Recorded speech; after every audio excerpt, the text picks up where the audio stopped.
Hi friends, എല്ലാവർക്കും ആർക്യൂംസിന്റെ പുതിയൊരു വീഡിയോയിലേക്ക് സ്വാഗതം. ഇന്ന് നമ്മൾ വളരെ ഇമ്പോർട്ടൻ്റ് ആയിട്ടുള്ള ഒരു വിഷയത്തെ കുറിച്ചിട്ടാണ് സംസാരിക്കാൻ പോകുന്നത്. എന്തെന്ന് വെച്ചാൽ, നിങ്ങൾ കൊട്ടാരം പോലത്തെ വലിയ വീടുകൾ ഉണ്ടാക്കിയാലും അതുപോലെ തന്നെ എത്ര സ്ക്വയറിലും എത്ര രൂപ ചെലവഴിച്ച് ഒരു വീടുണ്ടാക്കിയാലും ഇന്നത്തെ നമ്മുടെ വിഷയവുമായി ബന്ധപ്പെട്ട കാര്യങ്ങളൊന്നും ഫോളോ അപ്പ് ചെയ്തിട്ടില്ലെങ്കിൽ അതൊക്കെ വെള്ളത്തിൽ വരച്ച വരവായി പോവും, അല്ലെങ്കിൽ പാഴായി പോവും. അതെ, നമ്മൾ വീടുണ്ടാക്കാൻ പ്ലാൻ വരയ്ക്കുമ്പോൾ തന്നെ ഈ സ്പേസിങ് ആൻഡ് പ്ലേസിങ് വളരെയധികം ശ്രദ്ധിച്ചിരിക്കണം. അപ്പോൾ അതിനെ കുറിച്ചിട്ടുള്ള ഒരു വീഡിയോ ആണിത്. അതുപോലെ തന്നെ നമ്മളൊക്കെ വലിയ വീടുകളൊക്കെ ഉണ്ടാക്കിയാലും ചിലപ്പോൾ പറയുന്നത് കേൾക്കാം, വീടിനകത്ത് തീരെ സൗകര്യമില്ല എന്നൊക്കെ. അതൊക്കെ ഈ സ്പേസിങ് ആൻഡ് പ്ലേസിങ് യഥാവിധി പ്ലാനിങ് ചെയ്യാത്തതിൻ്റെ, ഡിസൈൻ ചെയ്യാത്തതിൻ്റെ പ്രശ്നങ്ങളാണ്. അപ്പോൾ നമുക്ക് വീഡിയോയിലോട്ട് കിടക്കാം. എൻ്റെ പേര് വിവേക്. വീഡിയോയ്ക്ക് എല്ലാവർക്കും സ്വാഗതം. അപ്പോൾ നിങ്ങൾക്ക് ഇതിനെ കുറിച്ചിട്ട് കൂടുതൽ മനസ്സിലാവാൻ വേണ്ടിയിട്ട് ഞാൻ കുറേ വീഡിയോസ് ഒക്കെ ഡൗൺലോഡ് ചെയ്ത് വെച്ചിട്ടുണ്ട്. അപ്പോൾ അതൊക്കെ നിങ്ങൾക്ക് കാണിച്ചു തരാം.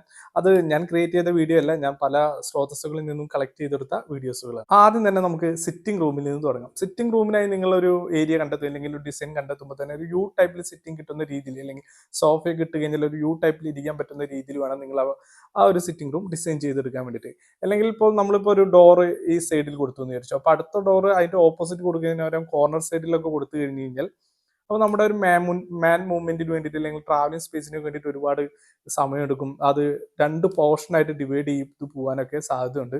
അപ്പോൾ അത് വളരെയധികം നമുക്കൊരു അസ്വസ്ഥത ഉണ്ടാക്കും. അതുപോലെ തന്നെ നമുക്കൊരു സൗകര്യമില്ലാത്തൊക്കെ ഫീൽ ചെയ്യുന്നതാണ്. ഈ വീഡിയോ ഒന്ന് കണ്ടു നോക്കും. ഈ വീഡിയോയിൽ പറയുന്നത് നമ്മുടെ ഇരിക്കുന്നതിന്റെ നേരെ, അല്ലെങ്കിൽ നമ്മുടെ സോഫയൊക്കെ ഇടുന്നതിന്റെ നേരെ ബാക്ക് വശത്ത്, ഇപ്പോൾ എൻ്റെ ബാക്ക് വശത്തൊക്കെ ഈ ഡോറ് കാണുന്നവർ അങ്ങനെ ബാക്ക് വശത്താണ് ഡോർ കൊടുക്കുന്നതെങ്കിൽ നമ്മൾ എന്തെങ്കിലും ഒരു കാരണവശാൽ അത് ഡോറൊക്കെ തുറന്നിട്ടിട്ടാണ് നമ്മളിങ്ങനെ ഒരു സിനിമയിലോ ഒക്കെ നമ്മൾ മുഴുകിക്കൊണ്ടിരിക്കുകയാണെങ്കിൽ ബാക്കിൽ നിന്ന് ആരെങ്കിലും വന്നു കഴിഞ്ഞാലോ, അല്ലെങ്കിൽ ഒരു മോഷണസമോ, ഒരു സെക്യൂരിറ്റി റീസൺ ആണ്. അപ്പോൾ അങ്ങനെ കൊടുക്കരുത്. നമുക്ക് കാണാൻ പറ്റും, നമുക്ക് വിസിബിൾ ആയിട്ടുള്ള ഏരിയയിൽ വേണം കൊടുക്കാൻ വേണ്ടിയിട്ട്. അപ്പോൾ അത് നമ്മുടെ സെക്യൂരിറ്റിയും കൂടിയും ബാധിക്കുന്ന വിഷയമാണ്. പിന്നെ അതുപോലെ തന്നെ ഈ സ്പേസിങ്, ഞാൻ നേരത്തെ പറഞ്ഞ പോലെ ഈ ട്രാവലിംഗ് സ്പേസ് ഒന്നും പോവാതിരിക്കാൻ വേണ്ടിയിട്ടൊക്കെ അത് ഉപകരിക്കും. ഇനി നമുക്ക് ബെഡ്റൂമിന്റെ ടോയ്ലറ്റ്, അതുപോലെ തന്നെ ഡോർ, ഈ കട്ടിൽ വരുന്ന പൊസിഷൻ, അതൊക്കെ എങ്ങനെയാണെന്നൊന്ന് കണ്ടു നോക്കാം. വീഡിയോ നിങ്ങൾ ശ്രദ്ധിക്കുക. ഇതിൽ ബെഡിന്റെ പൊസിഷനും അതുപോലെ തന്നെ ടോയ്ലറ്റിന്റെ ഡോറൊക്കെ എവിടെയാണ് വരുന്നതെന്ന് ശ്രദ്ധിക്കുക. അപ്പോൾ നമ്മൾ ടോയ്ലറ്റിൽ നമ്മൾ യൂസ് ചെയ്ത് കഴിഞ്ഞ് ഡോറ് തുറക്കുമ്പോൾ ആരാണോ ആ കട്ടിൽ കിടക്കുന്ന അവരുടെ മുഖത്തോട്ടാണ് അതിൻ്റെ ഉള്ളിൽ ഈ ബാഡ് എയറൊക്കെ വരുന്നത്. അത് ഒരു ചില പ്രശ്നങ്ങൾക്ക് കാരണമാകും. അതുപോലെ തന്നെ ഡോറ് നമ്മൾ പുറത്തുനിന്നൊക്കെ തുറക്കുമ്പോൾ, നമ്മൾ ഡോറ് തുറന്നു കഴിഞ്ഞാൽ കട്ടിൽ കിടക്കുന്ന ഒരാളെയാണ് ഡയറക്റ്റ് കാണുന്നത്. നമ്മുടെ പ്രൈവസിക്കും ഇഷ്യൂ ആണ്. ഡോറ് തുറന്ന കട്ടിലിൽ കിടക്കുന്ന ആളെന്ന് കാണാത്ത രീതിയിലുള്ള പ്ലേസ്മെന്റ് വേണം കട്ടിലിനായാലും ഡോറിലായാലും ഒക്കെ ചെയ്യാൻ. അപ്പോൾ ഡോർ നമ്മൾ മുന്നേ ചെയ്യുന്നതാണ്. അപ്പോൾ കട്ടിൽ ഇതിനകത്ത് വരും എന്നുള്ളത്, അല്ലെങ്കിൽ ഒരു ബെഡ് ഇതിനകത്ത് വരും എന്നുള്ള ബോധത്തോട് കൂടിയിട്ട് വേണം നമ്മൾ ബെഡ്റൂം ഒക്കെ ഡിസൈൻ ചെയ്യാൻ വേണ്ടി. അതുപോലെ തന്നെ ടോയ്ലറ്റിന്റെ ഡോറൊക്കെ നമുക്ക് ഈ ഡ്രസ്സിംഗ് റൂമിന്റെ ഉള്ളിൽ നിന്ന് കൊടുത്തു കഴിഞ്ഞാലും വലിയ കുഴപ്പമൊന്നുമില്ല. ഈ വീഡിയോ ശ്രദ്ധിക്കുക. നമ്മുടെ ബെഡ്റൂമിലൊക്കെ പ്രൈവസിയൊക്കെ സംബന്ധിച്ച മറ്റൊരു വീഡിയോ ആണ്. നമ്മൾ ഡൈനിങ്ങിൽ നിന്നോ ഹാളിൽ നിന്നൊക്കെയാണ് നമ്മളുടെ ഒരു എൻട്രൻസ് അല്ലെങ്കിൽ ഒരു ആക്സസ് ബെഡ്റൂമിലേക്ക് കൊടുക്കുകയാണെങ്കിൽ അത് ഡയറക്റ്റ് ആയിട്ട് കൊടുക്കാതെ എന്തെങ്കിലും കട്ടിങ് കൊടുത്തിട്ടോ, അല്ലെങ്കിൽ എന്തെങ്കിലും ഒരു ഷോവാളോ അല്ലെങ്കിൽ എന്തെങ്കിലുമൊക്കെ വെച്ച് നമ്മുടെ ആ വിഷന് ഡൈനിങ്ങിലൊക്കെ വന്ന് ഗസ്റ്റോ അല്ലെങ്കിൽ ആരെങ്കിലും ഭക്ഷണം കഴിക്കാൻ ബെഡ്റൂം കാണാത്ത രീതിയിൽ അവിടെ ഒരു പാർട്ടീഷനൊക്കെ കൊടുത്തിട്ട് വേണം ബെഡ്റൂമിന്റെ ഡോറൊക്കെ കൊടുക്കാൻ വേണ്ടിയിട്ട്. അല്ലെങ്കിൽ അത് നമ്മുടെ പ്രൈവസിയൊക്കെ വളരെയധികം ബാധിക്കും. അപ്പോൾ ഇതൊക്കെ പറയുന്നത് ബെഡ്റൂമിന്റെ പർപ്പസ് എന്താണെന്നൊക്കെ മനസ്സിലാക്കാൻ വേണ്ടിയിട്ടാണ്. നമുക്ക് കിടക്കാൻ മാത്രമായിട്ട് ഒരു ഇടം എന്നൊക്കെ പറയുകയാണെങ്കിൽ നമുക്ക് ഒന്നിന്റെയും ആവശ്യമില്ല.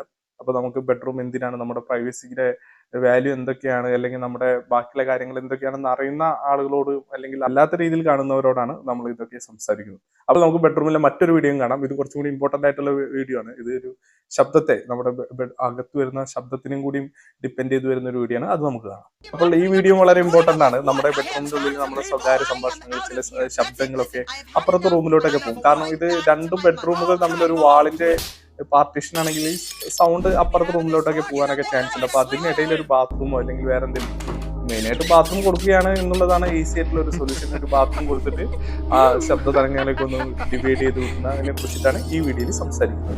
ഇത് നമ്മുടെ പ്രൈവസിയുടെ ഇമ്പോർട്ടന്റ് ആയിട്ടുള്ള ഒരു പാർട്ടാണ്, നമുക്ക് ചെയ്യാവുന്നതുമാണ്. ഇനി മറ്റൊരു വീഡിയോ കണ്ടുപോകാം. ഇതിൽ നമ്മുടെ സ്വിച്ച് ബോർഡ്, അതായത് ബെഡ്റൂമിലോട്ടൊക്കെ കിടക്കുമ്പോൾ നമ്മുടെ സ്വിച്ച് ബോർഡ് വളരെ ഇമ്പോർട്ടന്റ് ആണ്. കാരണം ആ ബെഡ്റൂമിൻ്റെ ഉള്ളിലൊക്കെ ഇരുട്ടാണെങ്കിൽ നമ്മൾ സ്വിച്ച് ഇട്ട് വേണം അകത്തോട്ട് കിടക്കുക, അല്ലെങ്കിൽ നമ്മൾ തപ്പി തടഞ്ഞ് വീഴാനൊക്കെ ചാൻസ് ഉണ്ട്. അപ്പോൾ ഡോറ് തുറന്നു കഴിഞ്ഞാൽ അതിന്റെ ലീഫ് ക്ലോസ് ചെയ്യുന്ന ഭാഗത്ത് പോയിട്ട് സ്വിച്ച് ബോർഡ് വെക്കരുത്. കാരണം നമ്മൾ അതിന്റെ അകത്ത് പോയിട്ട് വീണ്ടും തുറന്നിട്ട് തപ്പി തടഞ്ഞിട്ടൊക്കെ വേണം ഇരുട്ടത്തിൽ ലൈറ്റ് ഇടാനൊക്കെ. അപ്പോൾ എവിടെയാണോ ഓപ്പണിംഗ് വരുന്നത് ആ ഭാഗത്ത് വേണം സ്വിച്ച് ബോർഡ് വെക്കാൻ വേണ്ടിയിട്ട്. അതുപോലെ തന്നെ ക്ലോസ് ചെയ്യാൻ വേണ്ടി നിങ്ങൾ ബെഡിന്റെ അവിടെയൊക്കെ ആണെങ്കിൽ ഒരു സ്വിച്ച് കൊടുക്കുന്നുണ്ടൊന്നും കുഴപ്പമില്ല. അതുപോലെ തന്നെ ഈ സ്വിച്ച് ബെഡിന്റെ അവിടെ മാത്രമായിട്ട് കൊടുക്കരുത്. നിങ്ങൾ എവിടെയാണോ ഇത് ഡോർ ക്ലോസ് ചെയ്യുന്ന അവിടെ വേണം നമ്മൾ സ്വിച്ച് ഓഫ് ചെയ്യാൻ വേണ്ടിയിട്ടുള്ള സ്വിച്ച് കൊടുക്കാൻ വേണ്ടിയിട്ട്. ലൈറ്റ് ഓഫ് ചെയ്യാനുള്ള സ്വിച്ച് കൊടുക്കാൻ വേണ്ടിയിട്ട്. ഇനിയുള്ളത് എല്ലാവരും വീടുണ്ടാക്കുമ്പോൾ ബെഡ്റൂമിനോട് ചേർന്നിട്ട് ഒരു ഡ്രസ്സിംഗ് റൂം ഉണ്ടാക്കി കൊള്ളണം എന്നൊന്നുമില്ല. അത് ഉണ്ടാക്കുന്നതാണ് നല്ലത്. പക്ഷെ നമ്മൾ അങ്ങനെ എല്ലാവർക്കും അങ്ങനെ ചെയ്യാൻ പറ്റും എന്നൊന്നുമില്ല. അപ്പോൾ നമ്മൾ ബെഡ്റൂമിനകത്ത് തന്നെയാണ് നമ്മളുടെ വാൾഡ്രോബ്സ് ഒക്കെ ഫിറ്റ് ചെയ്യാറ്. നമുക്ക് മേക്കപ്പ് ചെയ്യാനായാലും അതുപോലെ തന്നെ ഡ്രസ്സൊക്കെ വെക്കാനുള്ള വാൾഡ്രോബ്സ് ഒക്കെ ഫിറ്റ് ചെയ്യാറ്. അധികം പേരും കണ്ടിട്ടുള്ള നമ്മുടെ ലിൻഡലിന്റെ, അതായത് ലിൻഡൽ ഹൈറ്റിലൊക്കെ വരുന്ന സമയത്ത് ഒരു സ്ലാബ് ഒക്കെ പ്രൊജക്ട് ചെയ്ത് ബെഡ്റൂമിനകത്തോട്ട് തന്നെ പ്രൊജക്ട് ചെയ്തിട്ട് ഒരു ഇതുണ്ടാക്കുന്നതാണ്. അപ്പോൾ അങ്ങനെ ഉണ്ടാക്കുമ്പോൾ നമ്മുടെ ബെഡ്റൂമിനകത്ത് സ്പേസ് ഒക്കെ പെട്ടു പോകുന്നുണ്ട്. അതുപോലെ തന്നെ നമ്മൾ ഡോറൊക്കെ തുറന്ന് നമ്മൾ ട്രാവലിംഗ് ചെയ്യുന്ന സ്പേസിനൊക്കെ അല്ലെങ്കിൽ നമ്മുടെ വിഷ്വൽ എബിലിറ്റി ഒക്കെ അത് ബാധിക്കാറുണ്ട്. അപ്പോൾ നിങ്ങൾ അങ്ങനെ ചെയ്യാതെ ഈ വീഡിയോയിൽ കാണുന്ന രീതിയിൽ നമ്മുടെ വാൾ തന്നെ കട്ട് ചെയ്ത് എത്രയാണോ നമ്മൾ വാൾഡ്രോബ്സ് വേണ്ടത് അവിടെ വെച്ചിട്ട് നമ്മൾ വാൾ കട്ട് ചെയ്ത് കൊടുത്ത് ഉണ്ടാക്കുകയാണെങ്കിൽ ഇത് നമ്മുടെ ബെഡ്റൂമിനകത്ത് അല്ലെങ്കിൽ വാളിനകത്ത് തന്നെ നിൽക്കുന്ന മാതിരി ഒരു ഫീലിംഗ് നമുക്ക് കിട്ടും. നമുക്ക് നമ്മുടെ ബെഡ്റൂമിനകത്തെ സ്പേസിംഗ് ഒക്കെ ലാഭിക്കാൻ വേണ്ടി സാധിക്കും. അപ്പൊ ഇങ്ങനെയാണ് നമ്മളൊക്കെ ആദ്യമൊക്കെ പ്ലാൻ ഡിസൈൻ ചെയ്യുമ്പോൾ ഇങ്ങനെയൊക്കെ ചെയ്തു കൊടുക്കാറുണ്ട്. പക്ഷെ എന്തുകൊണ്ടോ നമ്മുടെ ക്ലയൻസിനൊന്നും ഇത് അത്ര അങ്ങനെ ഇഷ്ടമാവാറില്ല. ഒന്നാമത് ഇതിന്റെ അത് ഉണ്ടാക്കി വന്നല്ല ഇതിന്റെ സൗകര്യത്തെ കുറിച്ച് അവർക്ക് അറിയായിട്ടായിരിക്കും. പിന്നെ ഈ വാൾ ഇങ്ങനെ കട്ട് ചെയ്ത് വെക്കുന്നത് പ്ലാനിലേക്ക് കാണുമ്പോൾ അവർക്ക് എന്തോ ബുദ്ധിമുട്ടുള്ള മാതിരിയൊക്കെ തോന്നുന്നത് കൊണ്ടായിരിക്കും. എല്ലാവരും ഇപ്പോൾ സ്ലാബ് പ്രൊജക്ട് ചെയ്തിട്ടുള്ള ആ രീതി തന്നെയാണ് ഉപയോഗിക്കാറ്. പക്ഷെ ഇങ്ങനെ ചെയ്യുകയാണെങ്കിൽ കൂടുതലൊന്ന് സ്പേസസ് ആയിട്ട് ഒന്ന് ലക്ഷറീസ് ആയിട്ട് നിങ്ങളുടെ വിഷ്വൽ എബിലിറ്റി ഒക്കെ ഒന്ന് സഹായിക്കുന്ന രീതിയിലൊക്കെ മാറാറുണ്ട്. ഇനിയുള്ളത് നമ്മുടെ കോമൺ ബാത്റൂമിന്റെ ഒക്കെ കാര്യം. അപ്പൊ നമ്മളെല്ലാവരും വീടുണ്ടാകും, വീടിനകത്ത് ഒരു കോമൺ ബാത്റൂം കൂടി ഉണ്ടാക്കാറുണ്ട്. അപ്പോൾ ആ കോമൺ ബാത്റൂമിന്റെ ഡോറൊക്കെ പ്ലേസ് ചെയ്യുമ്പോൾ വളരെയധികം ശ്രദ്ധിക്കണം. അത് ഡൈനിങ്ങിലൊക്കെ അല്ലെങ്കിൽ ഒരു ഹാളിലോട്ടൊക്കെ തുറക്കുന്ന രീതിയിൽ സെറ്റ് ചെയ്യാതെ എങ്ങനെ ഹിഡൻ ആയിട്ടുള്ള ഒരു സ്ഥലത്ത്, അതായത് പെട്ടെന്ന് ശ്രദ്ധ കിട്ടാത്ത രീതിയിലുള്ള ഒരു സ്ഥലത്തൊക്കെ പ്ലേസ് ചെയ്യാൻ വേണ്ടി ശ്രദ്ധിക്കുക. ഇല്ലെങ്കിൽ അത് നമുക്കൊരു അരോചകമായിട്ടും നമ്മുടെ ഹൈജീനൊക്കെ ബാധിക്കുന്ന രീതിയിൽ മാറി വയ്ക്കാനുള്ള സാധ്യത കൂടുതലാണ്. ഇനി നമുക്ക് കിച്ചണിലെ കുറച്ച് കാര്യങ്ങൾ നോക്കാം.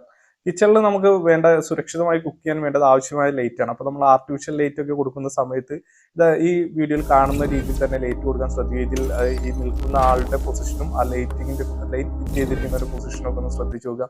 എന്നാൽ മാത്രമേ നമുക്ക് സുരക്ഷിതമായി കുക്ക് ചെയ്യാനുള്ള വെളിച്ചം നമ്മുടെ കുക്കറിന്റെ ഭാഗത്തേക്ക് കിട്ടുകയുള്ളൂ. അതുപോലെ തന്നെ ഈ ഡോറൊക്കെ, കിച്ചണിന്റെ അവിടെയൊക്കെ ഡോറൊക്കെ കൊടുക്കുന്ന സമയത്ത് നമ്മുടെ കിച്ചൺ സ്ലാബിന്റെ അടുത്തൊക്കെ ആണെങ്കിൽ ഡോറിന്റെ ഓപ്പണിംഗ് സൈഡൊക്കെ ആണെങ്കിൽ ഈ ഡോർ ഓപ്പൺ ചെയ്യുന്ന സൈഡിൽ നമ്മൾ ഗ്യാസ് സ്റ്റവ് അതായത് കുക്കറൊന്നും കൊടുക്കാതിരിക്കാൻ വേണ്ടി ശ്രദ്ധിക്കുക. അത് സിങ്ക് ഇപ്പുറത്ത് കൊടുത്തിട്ട് ഡോർ അപ്പുറത്ത് കൊടുക്കാൻ വേണ്ടി ശ്രദ്ധിക്കില്ലെങ്കിൽ ഇങ്ങനത്തെ കുറെ അപകടങ്ങളൊക്കെ ഉണ്ടാവാനൊക്കെ ഉള്ള സാധ്യതയുണ്ട്.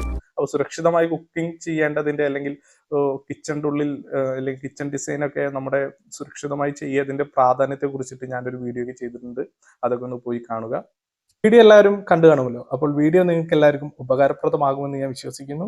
വീഡിയോ ഇഷ്ടപ്പെട്ടാൽ നിങ്ങൾ വീഡിയോ ലൈക്ക് ചെയ്യാനും ചാനൽ സബ്സ്ക്രൈബ് ചെയ്യാനും മറക്കരുത്. പിന്നെ നിങ്ങളുടെ അഭിപ്രായങ്ങൾ അത് എന്തു തന്നെയായാലും കമന്റായി രേഖപ്പെടുത്താനും മറക്കരുത്. അപ്പോൾ മറ്റൊരു വീഡിയോയുമായി കാണുമായിരിക്കും. നന്ദി, നമസ്കാരം.